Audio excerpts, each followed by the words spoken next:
Bah je connais pas le perso, genre on en a quasiment pas eu en arène. On n'a pas de main ZSS, on a des gens qui jouent un peu second et tout, tu vois. En attendant, on décolle pour ce premier match de ce BO3 avec Watson au top de sa forme, puisque je vous le rappelle, la méta Watson, plus le skin qu'il utilise est clair, plus il est confiant sur son personnage et sur le match qu'il va affronter. On part sur dans une caverne, bébé Kalos, hein, comme on aime bien l'appeler de temps en temps. Globalement voilà c'est ça, on a Watson qui trouve une petite ouverture avec un backer, malheureusement on n'a pas réussi à extendre là-dessus la ZSS qui va tenter de mettre son adversaire en disrespect avec son petit taser, mais Watson continue les conversions et voilà le land au nerf, véritable couteau suisse du kit de Greninja qui fait vraiment le faire de kill comme de launch. Et là le problème c'est que la ZSS est en train de se faire étouffer par son adversaire. Jouer un perso léger et se faire matraquer, globalement ça marche mal. Exactement, mais là Watson a totalement réussi à mettre en application l'essence même du personnage, c'est-à-dire de punir. Là la ZSS n'est pas encore totalement optimale au niveau de ses déplacements, elle fait beaucoup d'erreurs de placement, enfin beaucoup peut-être pas non plus, et elle n'a pas effectivement trouvé les outils pour contrer le fait que Gren la récupère systématiquement sur une erreur. Ce qui est fort dommage parce que ZSS a quand même des options de défense en anti-aérien qui sont pas mauvaises. Le fer est excellent pour couvrir des approches aériennes. Mais ouais, c'est pas mal. C'est difficile. C'est pas mal. Alors le problème c'est que le fer de ZSS, arrête-moi si je dis une bêtise, mais il me semble qu'il n'est pas disjoint. Non, il n'est pas disjoint. Voilà, contrairement à Gren qui peut profiter d'un très beau disjoint sur son fer notamment dans le jeu aérien, qui est un de ses meilleurs qui confirme. Hein. Il y a beaucoup de choses qui lead sur un fer et qui permettent de kill. Ça avec le up smash, c'est vraiment ces deux trucs de dégâts. On a réussi à catch le double saut là-dessus, je crois. Ouais, catch le double saut avec un smash, si je me trompe pas. Et là on a Len de façon totalement arbitraire sur son adversaire. Le problème c'est qu'on n'a pas agi, on n'a pas mis de hitbox et du coup Watson a juste su récupérer au F smash. C'est un peu dommage de finir là-dessus. On a une petite ouverture assez sympathique là avec le fer notamment dont tu parlais il y a quelques instants face à son adversaire. Ça a mis Watson en légère difficulté, 80%, mais il est revenu, il a encore le siege control et je pense que là ZSS a un petit peu ce problème là, elle a du mal à le garder.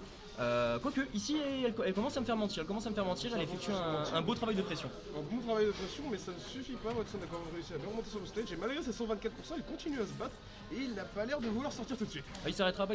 Après je connais pas la qualité des ZSS encore une fois à catch landing, mais Watson n'a pas l'air de trop souffrir du landing, c'est plus au ledge où il a du mal à reprendre l'avantage positionnel, hein, le contrôle du terrain comme on l'appelle. Là ça le fait, voilà, petit up throw à bois % sur le PR, ça fonctionne pas trop mal, ça permet de mettre l'adversaire en situation de juggle. On shield bien le nerf, hein, on sait très bien ce que veut dire un nerf de ZSS en bord de ledge. Ça veut globalement dire qu'il va fast fall instant et qu'il va appuyer sur deux boutons et que tu vas exploser. C'est ça, exactement. Tu vas te faire smack un très grand coup, un petit peu audacieux malheureusement. Ce F smash qui ne touchera malheureusement pas, qui sera shield de la part des ZSS, pas puni. On se fait le backer en couverture. Le backer en couverture, mais ça a été bien récupéré au landing avec le F tilt. Et alors ça, j'ai bien aimé. Là, le drop de plateforme pour couvrir la partie un peu verticale sur le moment où il va arriver, tu peux le gérer avec le fast fall, c'était très intelligent. C'est super. Bon travail de gros homme. Bon, il y a encore une stock de retard et ça se fait un petit peu difficile.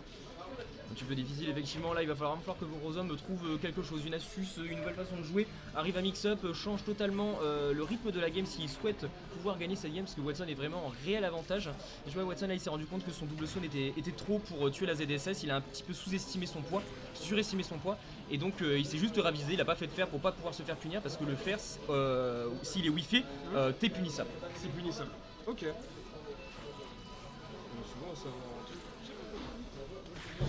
C'est difficile d'analyser le jeu de la ZSS, j'ai pas l'impression que c'est très commun en fait, dans ce qu'elle fait. Pourtant, c'est juste Watson qui est trop fort. Mais la ZSS m'a pas l'air déconnante dans sa façon de jouer, c'est juste que Watson, il a peut-être bien bossé le match-up, tu vois. Et on ne revient pas. Plutôt compliqué là-dessus. Watson qui s'est bien imposé sur ce game. En fait, il a vraiment donné toute la cadence tout au long de la game, je trouve. Il y a 2-3 fois que Groshomme a réussi à s'en sortir. Moi, j'ai bien aimé le travail de pression qu'il a effectué au ledge à certains moments. Ça, c'était très sympa, j'ai beaucoup aimé. Malheureusement, Watson, défensivement, il était trop carré. Genre, il arrivait à bien shield les trucs qui permettaient de lead sur quelque chose de concret avec du côté de Groshomme, tu vois. Notamment le nerf. Le nerf, par exemple, il y a 2-3 fois que le nerf a été shield. Et Watson, encore une fois, très carré sur sa façon de jouer. Très solide. Donc on repart pour une game 2. Là on était sur dans un caverne, on va sur DF qui est peut-être la meilleure map de Gren. Parce que en fait pour catcher l'ending c'est trop fort. Gren, sa grande force c'est sa mobilité, sa rapidité, surtout qu'il va partout. Il saute dans tous les sens et tout. Et quand t'as pas de plateforme pour t'aider à lane, pour t'aider un peu à mix-up, ça peut vite devenir très compliqué. Alors que les plateformes du côté de ZSS, c'est justement des choses qu'on va pouvoir aller chercher pour aller faire choper une recovery au smash, puis ensuite aller chercher up air. et rendre la vie impossible à son adversaire en l'air. Exactement. Donc là on a voulu l'Endermaker un petit peu trop loin, on s'est fait grab par la ZSS, on passe par dessus, malheureusement ce sera shield pour le Nair, on a whiff, alors c'est parce que la première hitbox qui envoie dans le multi du up smash ne touche que devant au début, c'est ça? Elle touche devant au début avec une seule hitbox, ensuite ça part directement au-dessus. Ouais, c'est ça. Donc là encore une fois c'est un perso typiquement où Gren peut se permettre de faire des Nair cross-up parce que j'ai l'impression qu'elle a pas grand chose pour cover la cross-up, la pauvre ZSS. La cross-up ça devient très de suite compliqué, même si le up tilt est à très peu de frame, c'est très bizarre à cover. Ouais. En plus si t'arrives à auto-cancel le Nair de Greninja, il est moins 3 on shield. Donc ça veut dire qu'en fait le truc est safe on shield et en cross-up si le perso a vraiment pas d'option pour s'en sortir, il a pas le choix que de sauter et ça tu peux l'anticiper en fait. Tu peux commencer à conditionner selon le match-up dans lequel t'es.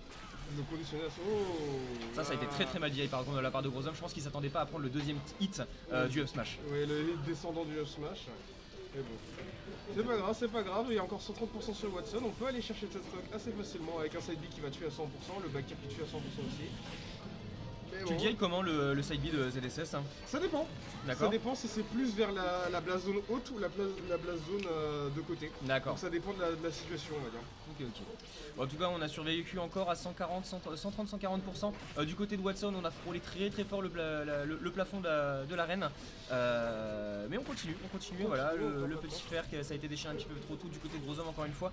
Ouais, vraiment c'est la cadence qu'il a pas. Il n'arrive pas à trouver son rythme dans la game. Et là tu vois, là il a essayé de bait mais Watson était déjà en arrière, prêt à récupérer et tout. Voilà, Watson lui il s'est juste dit bonjour les ailes, je ne vais pas plus loin, il n'y a pas besoin. Non, il se fait vraiment. En fait, je pense que malheureusement, il se fait vraiment outspeed. Bon, voilà, on arrivera quand même à prendre le kill sur un upper. Hein. Sur un upper, en effet. Upper qui tue bien aussi, mais il y a mieux. Oh. On est descendu très deep. Et là, tu vois, dans tous les cas, il l'avait, je pense. Soit il l'avait grâce au back air, soit le mec pouvait whiffer, il revenait pas. Voilà. Donc non, très pertinent encore une fois de la part de Watson. On n'a pas dash après la dash attack, ce qui ne permettra pas de confirmer sur le up smash. Mais on va venir trouver un petit back air qui va mettre l'adversaire off stage. Oh là. Il a fait ses devoirs là, Watson. Il a fait très peur surtout. Ouais, non mais ça se fait pas mal en mix-up. Là, voilà, en netcard c'est génial. Regardez-le. Yes. Oh let's go. Il va le chercher. Il en a rêvé. Excusez-moi. Il en a rêvé, elle est magnifique. Mon dieu. Alors ça messieurs. Typiquement, vous voulez pas avoir Watson dans votre bracket pour ce genre de raison. Ça, quand tu te sens pousser des ailes, mon pote. Oui. C'est le genre de truc qui rentre qu'une fois dans une vie, tu vois. Peut-être pas non plus, mais. Le problème, c'est que la semaine dernière, Watson nous a fait un truc pareil où juste il drop, il balance son autre albi sur Nae qui revient et qui Nae meurt comme ça et tout le monde fait mais qu'est-ce que c'est que ça?